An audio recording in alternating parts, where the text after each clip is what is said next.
Perkenalkan, nama saya Christopher Maritol Montobing dengan NIM C0E024037.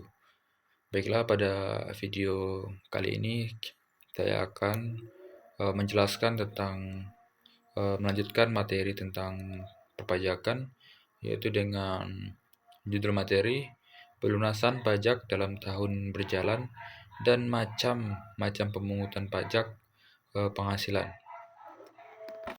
Jadi di sini bisa kita lihat yang pertama tentang pengertian dari pelunasan pajak dalam tahun berjalan, yaitu pelunasan pajak dalam tahun berjalan adalah pembayaran pajak yang dilakukan oleh wajib pajak selama periode tahun pajak berlangsung. Pembayaran ini dilakukan secara bertahap, bukan hanya pada akhir tahun saat perhitungan pajak secara keseluruhan. Tujuannya agar beban pajak tidak menumpuk dan penerimaan negara tetap lancar. Dalam perpajakan Indonesia, pelunasan pajak tahun berjalan biasanya dilakukan melalui angsuran PPh pasal 25, yaitu cicilan pajak bulanan. Pemotongan atau pemungutan pajak oleh pihak lain seperti memberi kerja atau instansi tertentu, atau PPh 21, 22, dan 23. Dan terakhir itu PPh final yang dibayar saat transaksi tertentu. Selanjutnya itu mekanisme pelunasan pajak dalam tahun berjalan. Jadi untuk mekanismenya, pelunasan pajak dilakukan melalui beberapa cara. Yang dimana yang pertama itu pemotongan pajak dengan withholding tax, dengan mana pihak ketiga memotong pajak atas penghasilan wajib pajak. Itu contohnya seperti PPh 21 yang dimana dipotong oleh pemberi kerja dari gaji karyawan. Artinya pada PPh 21 itu pihak ketiga yang merupakan perusahaan, yang dimana perusahaan ini akan memotong gaji karyawan langsung untuk pajak penghasilan 21. Selain itu ada PPh 23 yang dimana dipotong saat pembayaran jasa, sewa, dan dividen. Pemotongan ini dianggap sebagai pembayaran pajak dalam tahun yang berjalan. Untuk cara yang kedua itu pemungutan pajak pemerintah atau badan tertentu pemungut pajak saat transaksi terjadi. Contohnya PPh 22 yang dimana dipungut dari kegiatan impor atau pembelian barang oleh instansi pemerintah. Untuk lanjutannya tadi, yang ketiga itu ada pembayaran pajak sendiri, yaitu self-assessment, di mana wajib pajak membayar angsuran PPh pasal 25 setiap bulan berdasarkan perhitungan SPT tahunan tahun sebelumnya. Artinya yang ketiga ini wajib pajak sendiri yang melakukan pembayaran dan diangsurkan setiap bulan berdasarkan SPT tahun sebelumnya. Dan yang keempat itu ada pembayaran PPh final, yang dimana ini dilakukan pada saat terjadinya transaksi. Misalnya PPh final UMKM sebesar 0,5% dari omset bulanan. Dan ada PPh final atas penjualan tanah dan bangunan dengan tarif 2,5%. Semua pembayaran tersebut akan menjadi kredit pajak saat menghitung pajak tahunan atau PPh pasal 29 jika kurang bayar.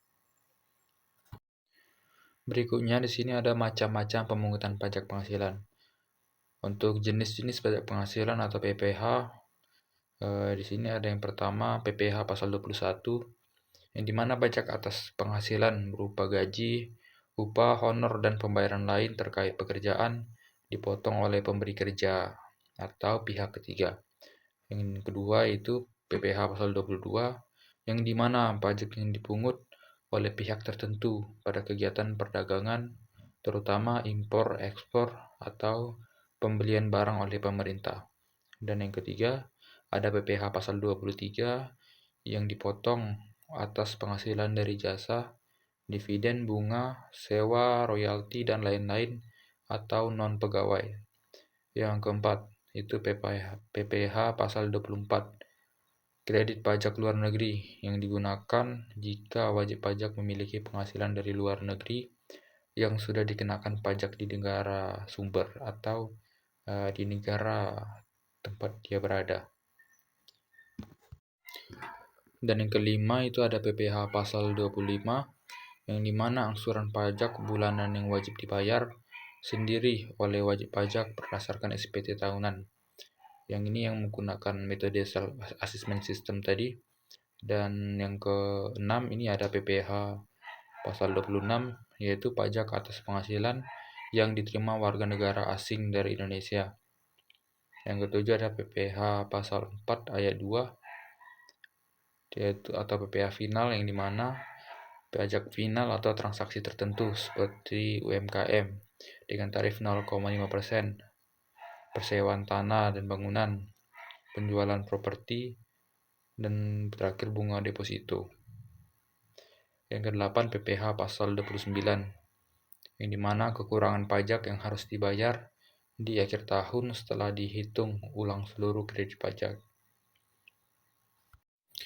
Berikutnya di sini ada contoh sederhana untuk perhitungan. Untuk contoh yang pertama itu ada contoh angsuran PPh pasal 25 atau SPT tahunan wajib pajak menunjukkan PPh yang harus dibayar tahun lalu adalah sebesar 12 juta. Angsuran bulanan sebesar 12 juta. Untuk mencari angsuran bulanan itu dengan cara 12 juta dibagi 12 bulan, maka didapatkan 1 juta per bulannya. Itu untuk PPh pasal 25, sedangkan di sini ada contoh kedua untuk PPh pasal 21. Yang dimana gaji bulanan di sini sebesar 5 juta dan setelah dikurangi PTKP dan penghasilan neto, pajak terpotong sekitar 50.000 dikurang 100.000 atau tergantung status PTKP-nya. Berikutnya ada contoh yang ketiga, yang dimana di sini ada PPh final UMKM. Ini contoh di sini ada omset bulan ini sebesar 20 juta. PPh final 0,5% dikalikan 20 juta maka didapatkan 100.000 rupiah. Kesimpulan. Jadi pelunasan pajak dalam tahun berjalan adalah mekanisme pembayaran pajak yang dilakukan secara bertahap melalui pemotongan, pemungutan, angsuran maupun pembayaran pajak final. Sistem ini membantu wajib pajak agar tidak menanggung beban besar di akhir tahun, serta memastikan penerimaan negara tetap stabil. Selain itu, jenis-jenis pemungutan pajak penghasilan seperti PPh 21, 22, 23, 25, dan 26, dan PPh final memiliki fungsi berbeda sesuai objek pajaknya. Pemahaman mengenai hal ini sangatlah penting untuk meningkatkan kesadaran dan kepatuhan wajib pajak di masyarakat. Baiklah, sekian video presentasi saya. Terima kasih buat yang sudah menonton. Sekian dan terima kasih.